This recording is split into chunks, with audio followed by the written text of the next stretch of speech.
Unas protestas que han puesto a los Estados Unidos y en específico al estado de California en el ojo del huracán. Unas protestas que podrían estar llevando a muchas personas a pensar que Estados Unidos se parece cada vez a un país del tercer mundo. Unas protestas que han producido centenares de detenciones en menos de una semana y que no están previstas a culminar pronto. Hoy vamos a hablar de las protestas que se han desatado contra las redadas migratorias ordenadas por la administración Trump en California y de lo que podría venir en los próximos días con respecto a estos disturbios, movilizaciones y protestas.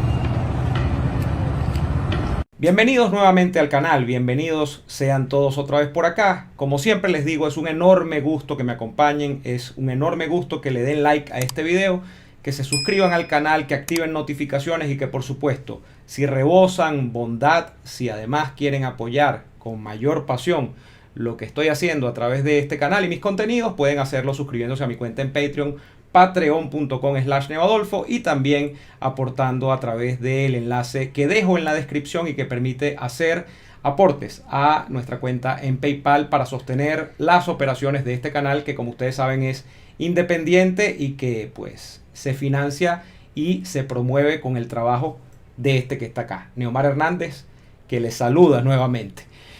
Bien, los antecedentes de las protestas de California podríamos situarlo quizás en aquellas protestas que se dieron en la primera época de Trump en la Casa Blanca por temas raciales. Aquel caso de George Floyd, por ejemplo, el caso de toda esa el involucramiento que tuvo dentro incluso de los disturbios en aquella época del movimiento Antifa, que también ha sido duramente criticado en los últimos años en los Estados Unidos. Luego, más recientemente, la llegada de Trump a la Casa Blanca estuvo remozada por las protestas en los campus universitarios, fundamentalmente dos universidades, Columbia y Harvard, que por cierto han sido centro de duras críticas de la administración Trump, quien ha decidido recientemente incluso cortar fondos federales que eran destinados a promover programas de educación dentro de estas universidades, en medio de esto también de esta especie de takeover, esta especie de cambio profundo que está promoviendo Trump apenas llegar a la Casa Blanca luego del 20 y tanto de enero, creo que fue el 20 de enero de este propio 2025. De manera que el clima estaba crispado. Lo que pasa es que no sabíamos por dónde iba a saltar la liebre, no sabíamos por dónde iba a reventar todo esto, y ha terminado reventando en la costa oeste de los Estados Unidos, específicamente en California y más específicamente aún en la ciudad populosa y cosmopolita de Los Ángeles, que como ustedes saben está repleta de inmigrantes hispanoamericanos y que en concreto también además tiene una fuerte población proveniente de México. El sábado pasado iniciaron unos disturbios en esta ciudad que al día de hoy, para apurar mucho, digamos, el recuento noticioso, ha producido cerca de 400 detenciones cuando estoy grabando este video en la tarde-noche del día jueves, y que además ha provocado que en la ciudad se hayan tenido que decretar toques de queda en determinados horarios para que se puedan controlar estos disturbios. Esto además está, digamos, enmarcado dentro de lo que podríamos decir ha sido una quincena de polémicas para Trump, después de que una pieza fundamental de su administración, como es Elon Musk, haya terminado saliendo de la misma. Como ustedes saben, Musk, que dirigía el Departamento de Eficiencia Gubernamental, el DOGE, terminó saliendo prácticamente tirando la puerta de la administración Trump. Y esa tirada de puerta incluso llevó a que Moss emitiera unos durísimos comentarios, casi que hablando de pedofilia, en el caso de Trump y de la famosa lista Epstein. Esta cabulla después ha sido recogida por ambas partes, hay que decirlo. Moss incluso ha llegado a, de alguna manera, asomar disculpas públicas a Trump, y Trump ha dicho que Moss pues tuvo una especie de mal rato y que se le pasó la mano, pero que esas son cosas que pasan y que esto ocurre hasta en las mejores familias. El caso es que Moss se convierte así en la primera figura expelida, expulsada de la administración Trump, que si uno es sensato y es honesto, independientemente de las simpatías que podamos tener por este líder político, era de esperarse que en algún momento comenzaran los cambios dentro del gabinete y en algún momento comenzaran pues los rifirrafes dentro de esto que yo he llamado también una especie de pugna silente a tres bandas dentro de la nueva administración republicana. Y esa disputa a tres bandas incorpora, por supuesto, a el Partido Republicano, o lo que podríamos llamar el aparato conservador republicano de toda la vida en los Estados Unidos. Incorporaba a ciertos plutócratas tecnológicos, como es el caso de Musk, y cuando hablo de plutócratas me refiero a gente muy poderosa, con mucho dinero y que anda montada en otras ideas que no son propiamente las que usted y yo tenemos todos los días. En el caso de Musk se nota que está obsesionado con el tema de los viajes espaciales, con el tema de el transhumanismo, incluso ir a una especie de sociedad que es parte robot y parte humana. Y en medio de todo esto, pues el interés económico, por supuesto, saliendo a flote. Y a final de cuentas también una tercera pata dentro de esta ecuación, por supuesto, la base dura rural de los Estados Unidos que tiene Donald Trump, que es esencialmente esto que se ha dado en llamar el movimiento MAGA. Esta pugna, la primera en grande que ha tenido la administración Trump internamente, puertas adentro, es la que nos permite a nosotros ver pues el primer escandalazo, digamos, de la administración, la primera tirada de puerta, y que por supuesto ha tenido una repercusión en las encuestas. Yo estaba viendo más o menos cómo está Trump en las encuestas, y hay, como es el caso de las encuestas nacionales en los Estados Unidos, profundas diferencias entre los porcentajes que conceden las encuestadoras un poco más conservadoras y las que son un poco más, como se dice en los Estados Unidos, liberales, o que están en contra de Trump y son más afines al Partido Demócrata. El porcentaje, digamos, promedio de todas esas encuestas nacionales le dan a Trump una popularidad al día de hoy que orbita en torno al 40%. No mucho más, no mucho menos. Algunas dicen que tiene 38, algunas dicen que tiene 42. Yo digo, tiene 40 para ponerlo en el medio. Esa no es realmente una poderosísima popularidad. Es una popularidad más bien discreta, y es una popularidad que habla de que, aunque algunas personas podrían estar de acuerdo con algunas medidas que está haciendo Trump, en general su programa de takeover, porque es una especie de programa de todo o nada, es un programa de cambio profundo, que parece una suerte de aprendizaje de lo que fue su primera pasantía por la Casa Blanca, donde se le engatillaron muchos cambios, está generando opiniones divididas. ¿Y por qué digo lo de las opiniones divididas? Me conseguí otra encuesta, la de YouGov, que hace fundamentalmente promedios también dentro de la opinión pública norteamericana a nivel nacional. Y YouGov, fíjense que tenía un indicador muy interesante. Le preguntaban a la gente específicamente por el tema migratorio, por el tema de la población que está en situación ilegal en los Estados Unidos, y qué opinaban los encuestados de las medidas que había avanzado Trump para con esta población que está en condición irregular, que no tiene papeles, como decimos nosotros en criollo. Bueno, sorprendentemente diría yo que aunque Trump no tiene la mayor popularidad a nivel nacional en este momento, que no es un presidente súper popular,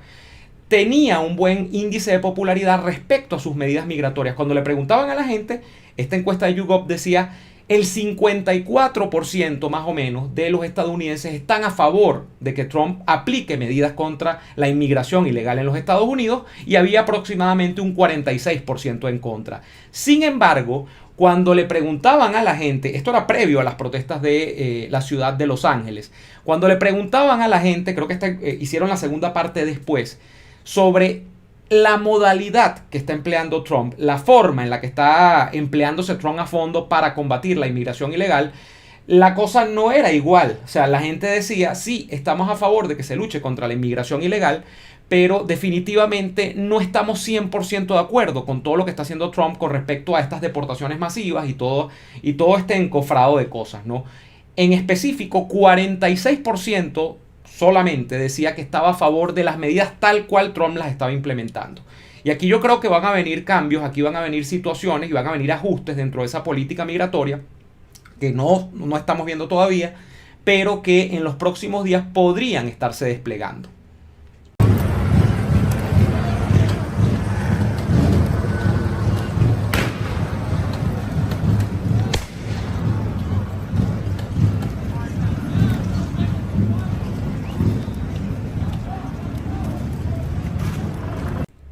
¿Por qué digo lo de los cambios? Porque esta misma semana, creo que hacia el jueves, el propio Trump admitía que va a hacer cambios dentro de la política migratoria que, como ustedes saben, por ejemplo, para el caso de los venezolanos ha sido muy dura, ha sido bastante draconiana en las últimas semanas con el tema este de parol, TPS y todo lo que involucra el otorgamiento de medidas preferenciales en el campo migratorio para los venezolanos. Y así ha pasado con otras nacionalidades también. Pero decía yo que Trump ha asomado que va a hacer cambios dentro de esta política migratoria y decía que lo va a hacer fundamentalmente porque ha recibido reclamos de agricultores, de gente que está en el sector de la hostelería en los Estados Unidos, que está vinculada también al tema de los restaurantes, del mundo del ocio, así lo ha dicho él,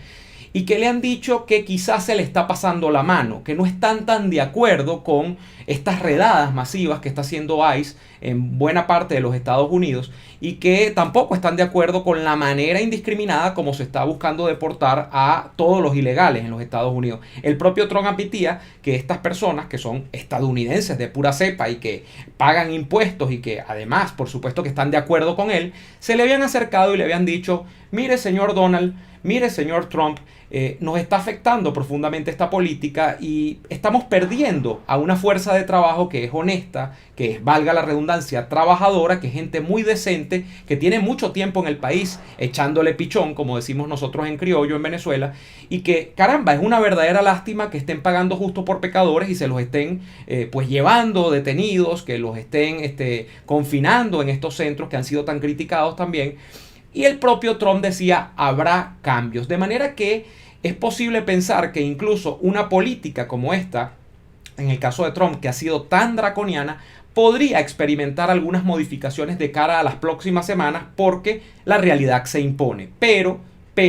no perdamos de vista, y aquí es donde yo creo que está la tensión de la política migratoria de Trump,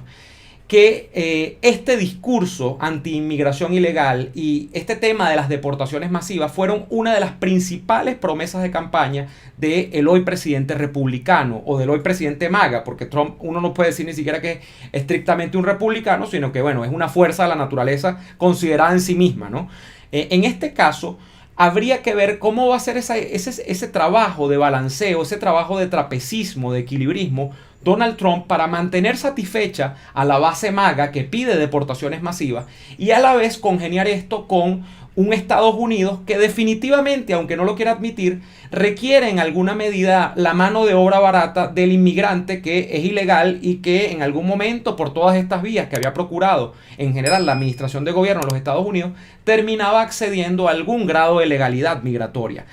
Es la realidad para un país que además necesita que su economía esté en primacía, que su economía se impulse en las próximas semanas, en los próximos meses, amén de que si metemos en la ecuación la guerra comercial con China, que esta semana además ha tenido una actualización y se están estableciendo pactos sobre el tema de los aranceles, necesita ponerse sobre la palestra. Es una economía que para funcionar necesita mano de obra barata en muchos sectores, como estos que les acabo de decir: hostelería, ocio, todo lo que tiene que ver con el campo, todo lo que tiene que ver con un aparato productivo que necesita esta mano de obra. Pero volvamos a Los Ángeles. ¿Qué es lo que ha pasado en Los Ángeles? Les decía yo, 400 detenidos más o menos en estos días. Quizá cuando cierre la semana serán muchos más porque están convocando protestas para este fin de semana, no solo en California, sino en buena parte de los Estados Unidos. Y lo que podríamos hablar es estas redadas que se están produciendo. Podríamos hablar de toques de queda, pero podríamos hablar también del papel del gobernador del estado de California, el demócrata Gavin Newsom. Gavin Newsom prácticamente ha utilizado esta crisis, que no sabemos exclusivamente dónde tiene su origen, si es una cosa plenamente organizada, si tiene algún componente espontáneo, si los demócratas metieron dinero en esto, no lo sabemos y venir a afirmarlo acá sería una temeridad de mi parte, pero lo que sí puedo decir con pelos y señales es que Gavin Newsom está tratando de aprovechar esta crisis como un trampolín para imponerse como líder del Partido Demócrata y para utilizar, digamos, toda la escena mediática que está alrededor de las protestas para venderse como la antítesis, el némesis de Trump. De hecho, Trump, al ver que las autoridades de Los Ángeles, la policía fundamentalmente, no estaba conteniendo suficientemente las protestas, ordenó, como le prescriben las facultades presidenciales, la movilización de la Guardia Nacional para atenazar los focos de disturbio que había en Los Ángeles. Y Gavin Newsom trató de refrenar la medida. Gavin Newsom acudió a los tribunales e interpuso una especie de recurso en contra de esta medida de Donald Trump. Los tribunales le dieron la razón a Trump a las próximas horas y no pasó nada. Pero básicamente esto ha sido una especie de boxeo entre Trump y Gavin Newsom. Trump incluso diciendo que le parece acertado, que le parece adecuado que Gavin Newsom sea puesto preso porque no está colaborando y que además es un gobernador, como dice Trump, horrible, un gobernador nefasto, que no hace las cosas bien, que no tiene nada que proyectar, que no tiene nada que vender. Pero Newsom, para mí, está pensando en la próxima carrera presidencial y está pensando en un liderazgo del Partido Demócrata que ha quedado francamente devastado después del papelón de Joe Biden, que además está recientemente declarado enfermo, que está convaleciente, y de la desaparición mediática de Kamala Harris, que definitivamente pues no dio pie con bola, lo cual, repito, ha dejado una especie de caída y mesa limpia dentro del Partido Demócrata, donde Newsom, no es un secreto para nadie, podría ser un valedor de una nueva generación de demócratas que están buscando la presidencia. Y esta crisis, con estos números que les acabo de decir, que no son los mejores tampoco para Trump, que todavía pues las medidas de Trump no terminan de surtir efecto, o sea, no estamos hablando de algo como Argentina, que ya tiene efectos tangibles sobre el tema, por ejemplo, de la inflación o todo lo que está pasando, sino que Trump tiene una política que sí, que además apenas tiene 4 meses desplegándose, ya comienza a pasar factura y entonces genera lo que creo yo está viendo Gavin Newsom, una ventana de oportunidad para confrontar y para tratar de venderse, repito, como el némesis, la antítesis de Trump y pues no sé si lo va a lograr. El hecho es que cuando las pirañas huelen sangre pues salen sobre la presa. Se han producido también protestas en otras partes de los Estados Unidos. Por ejemplo, vimos protestas cerca de oficinas del ICE, del Servicio de Inmigración y Aduanas de los Estados Unidos, en Nueva York, protestas que tuvieron que ser contenidas. Recuerden ustedes que Nueva York está gobernada, además por los demócratas también. Vimos intentos de protesta en otras partes de los Estados Unidos, en Illinois, creo que vi, en la ciudad de Chicago.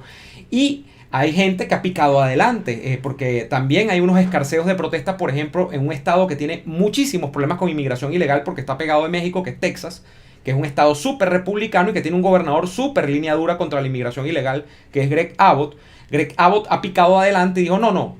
yo no voy a esperar que aquí pase nada, yo despliego la Guardia Nacional de una vez. Hay despliegue de la Guardia Nacional en Texas y están previstas protestas para este fin de semana en Texas y, les decía yo, en otras partes del país. Ron DeSantis en Florida, por ejemplo, trata de pescar también dentro de este mare magnum y dice, si al señor Newsom, demócrata, repito, en California, le está faltando fuerza para contener las protestas, yo voy a mandar efectivos militares de la ciudad, del estado de Florida, los voy a mandar para allá. Y bueno, ahí se estableció un rifirrafe también entre DeSantis y Newsom, ¿no? Gobernadores ambos, el uno republicano y el otro demócrata. De manera que lo que quiero decir es que un problema que arrancó en California y específicamente en Los Ángeles se está nacionalizando en los Estados Unidos porque efectivamente el problema es nacional. No estamos hablando de una circunstancia aislada, solamente que hay estados que lo sufren peor que otros, porque hay estados que tienen pues el tema de México y la frontera, los pasos fronterizos donde efectivamente entra la población en situación irregular más cerca que otros. Y dos de esos estados, como les he dicho, son Texas por un lado y California, más estados gigantescos, ¿no?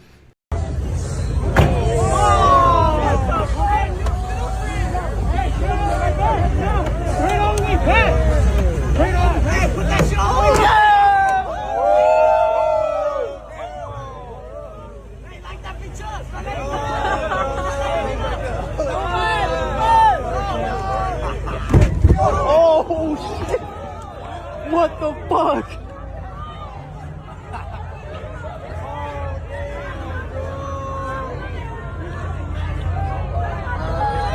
Esa mierda va a explotar. ¿Qué es lo que viene con el tema de las protestas en los Estados Unidos? Bueno, lo que está previsto en principio es que esto no pare, al punto que hay una especie de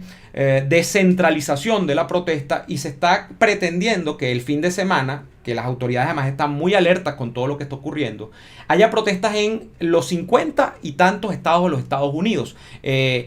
Que haya al menos focos, un foco en cada estado de los Estados Unidos. De hecho, hay una protesta por ahí que creo que le pusieron 50, 50 o 01, una cosa así, y tiene que ver con esta premisa de que se van a activar focos de disturbio en todo Estados Unidos. Por lo que la primera conclusión evidente es que esto va a seguir. Y esto va a seguir en la medida en la que metemos en el análisis una circunstancia muy clara. Y es que Estados Unidos, según cifras oficiales, que bueno, difieren distintos entes y distintos organismos sobre cuál es la magnitud, pero cifras oficiales dicen por lo menos en los Estados Unidos hay 11 millones de personas sin papeles. 11 millones, yo creo que esa cifra se queda corta. Otras instituciones hablan de 14 millones, pero estamos hablando de que hay una masa allí, de que hay un colectivo importantísimo que va a tener de alguna manera ese clivaje, como se dice en ciencias políticas,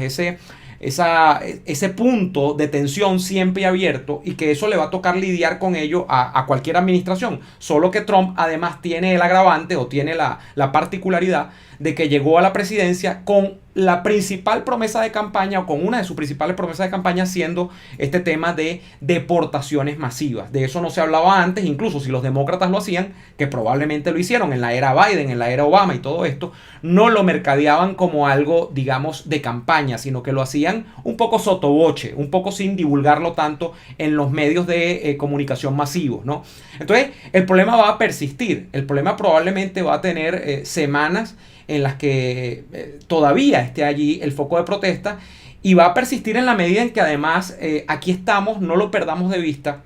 en una campaña que, aunque no está decretada formalmente, sí ha arrancado desde el punto de vista fáctico. Estados Unidos ya ha entrado en la campaña para ver quién se queda con el control del legislativo, para ver quién se queda con el control de las cámaras, e incluso cómo se rebalancea el tema del poder en los estados. Porque recuerden que el año que viene habrá elecciones de midterm o de medio término, como las conocemos nosotros en español,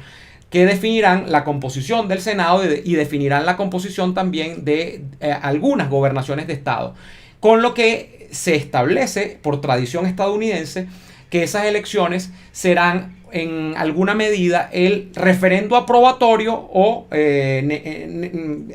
reprobatorio de la gestión de Trump. Allá habrá que ver qué dice la sociedad estadounidense, si está de acuerdo o no con lo que ha hecho Trump, y fundamentalmente lo va a expresar dándole o no mayoría, repito, en las cámaras a demócratas o republicanos, y el tema también de mayorías o no dentro del tema de las gobernaciones. Entonces eso ya arrancó y estamos digamos, insertando todo lo que está ocurriendo dentro de un esquema de campaña donde republicanos suben la voz, demócratas antagonizan, y bueno, esto llega a un punto